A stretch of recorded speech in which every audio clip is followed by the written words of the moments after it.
మహబూబాబాద్ జిల్లా సమగ్ర నివేదికకు స్వాగతం.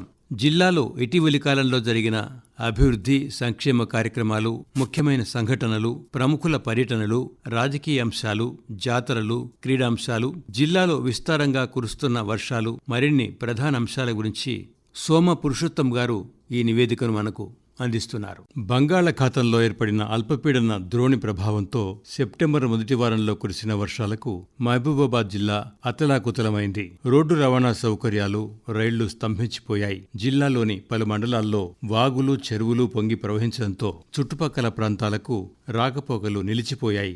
ఆస్తి, ప్రాణ నష్టం సంభవించింది. ప్రజలు నిరాశ్రయులయ్యారు. జిల్లాలోని తాళ్లపూసపల్లి, ఇంటికన్నె వద్ద రైల్వే పట్టాలు దెబ్బతినడంతో రైళ్ల రాకపోకలను నిలిపివేశారు. దెబ్బతిన్న ప్రాంతాల్లో పర్యటించిన అనంతరం ముఖ్యమంత్రి రేవంత్ రెడ్డి జిల్లా అధికారులతో సమీక్షా సమావేశం నిర్వహించారు. ఈ సందర్భంగా ముఖ్యమంత్రి మాట్లాడుతూ మృతుల కుటుంబాలకు 5 లక్షల రూపాయల నష్టపరిహారం చెల్లిస్తామని, పంట నష్టం జరిగిన ప్రతి ఎకరానికి 10,000 రూపాయల మేర ఆర్థిక సహాయం అందజేస్తామని, మృతి చెందిన పశువులకు 50,000 రూపాయల చొప్పున చెల్లిస్తామని ప్రకటించారు. భారీ వర్షాల కారణంగా తీవ్ర ఇబ్బందులకు గురైన 1,700 మంది రైల్వే ప్రయాణికులను సురక్షిత ప్రాంతాలకు చేర్చి వారికి కావలసిన ఆహారం, వసతి అందించి ప్రాణ, ఆస్తి నష్టం లేకుండా ముందస్తు ప్రణాళికతో పనిచేసిన జిల్లా యంత్రాంగానికి రాష్ట్ర రెవెన్యూ, సమాచార, పౌర సంబంధాల శాఖ మంత్రి పొంగులేటి శ్రీనివాసరెడ్డి ప్రత్యేక కృతజ్ఞతలు తెలిపారు. ఎడతెరిపి లేకుండా కురిసిన వర్షాలతో కేసముద్రం మండలం ఇంటికన్నె రైల్వే స్టేషన్ శివారులో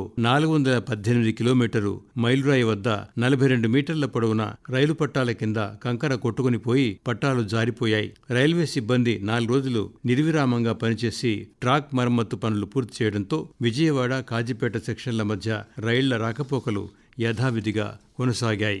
మాజీ రాష్ట్రపతి డాక్టర్ సర్వేపల్లి రాధాకృష్ణన్ జీవితం భవిష్యత్ తరాలకు స్ఫూర్తిదాయకమని మహబూబాబాద్ ఎంపీ పోరిక బలరాం నాయక్ అన్నారు. సెప్టెంబర్ 5వ తేదీన సర్వేపల్లి రాధాకృష్ణన్ జయంతి సందర్భంగా కలెక్టర్ కార్యాలయంలో ఉపాధ్యాయ దినోత్సవాన్ని ఘనంగా నిర్వహించారు. ఈ సందర్భంగా బలరాం నాయక్ మాట్లాడుతూ ఉపాధ్యాయ వృత్తిని చేపట్టిన రాధాకృష్ణన్ దేశ తొలి ఉపరాష్ట్రపతిగా, రాష్ట్రపతిగా పదవులు చేపట్టి ఉపాధ్యాయ వృత్తికే వన్నె తెచ్చారని పేర్కొన్నారు. పర్యావరణాన్ని కాపాడుకుంటూ చేసే ప్రకృతి వ్యవసాయాన్ని కేంద్ర ప్రభుత్వం ప్రోత్సహిస్తుందని, ఈ విధానంలో సాగు కోసం 1,500 కోట్ల రూపాయలు కేటాయించిందని, సహజ సిద్ధ విధానంలో పండిన ఉత్పత్తులను ఆహారంగా తీసుకున్నవారు ఆరోగ్యంగా ఉంటారని త్రిపుర రాష్ట్ర గవర్నర్ నల్లు ఇంద్రసేనారెడ్డి అన్నారు. మహబూబాబాద్ జిల్లా కేసముద్రం మండలం తాళ్లపూసపల్లిలో ప్రకృతి వ్యవసాయంపై నిర్వహించిన సదస్సులో ఆయన పాల్గొన్నారు. తాళ్లపూసపల్లి, కల్వల గ్రామాల్లో స్వయం సహాయక సంఘాలకు నమో డ్రోన్ దీదీ పథకంలో భాగంగా మంజూరైన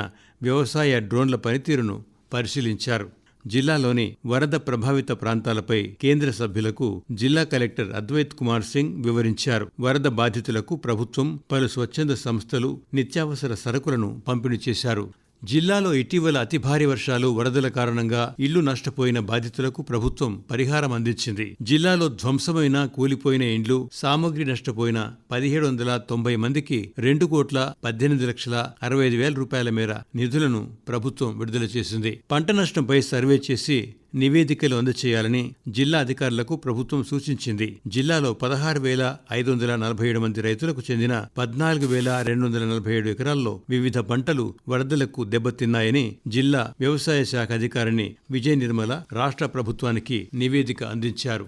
ప్రభుత్వ భూములు, చెరువుల పరిరక్షణ కోసం ప్రత్యేక బృందాలను ఏర్పాటు చేయడంతో పాటు పకడ్బందీగా అమలు చేయాలని జిల్లా కలెక్టర్ అద్వైత్ కుమార్ సింగ్ అధికారులను ఆదేశించారు. కలెక్టర్ కార్యాలయంలో పోలీసు సూపరింటెండెంట్ సుధీర్ రామ్నాథ్ కేకంతో పాటు సంబంధిత అధికారులతో సమావేశం నిర్వహించారు. ఈ సందర్భంగా ఆయన మాట్లాడుతూ ప్రభుత్వ భూములు, చెరువుల పరిరక్షణ కోసం పక్కా ప్రణాళిక ప్రకారం ప్రత్యేక బృందాలను ఏర్పాటు చేస్తామన్నారు. FTL బఫర్ జోన్లలో అక్రమ నిర్మాణాలను గుర్తించి సంబంధిత revenue, irrigation, police, Panchayati Raj, surveyor సిబ్బందితో కలిసి క్షేత్రస్థాయిలో పరిశీలించాలన్నారు. కాగా పట్టణంలో FTL బఫర్ జోన్లలో గృహాలు నిర్మించుకున్న 76 మందికి నోటీసులు జారీ చేశారు.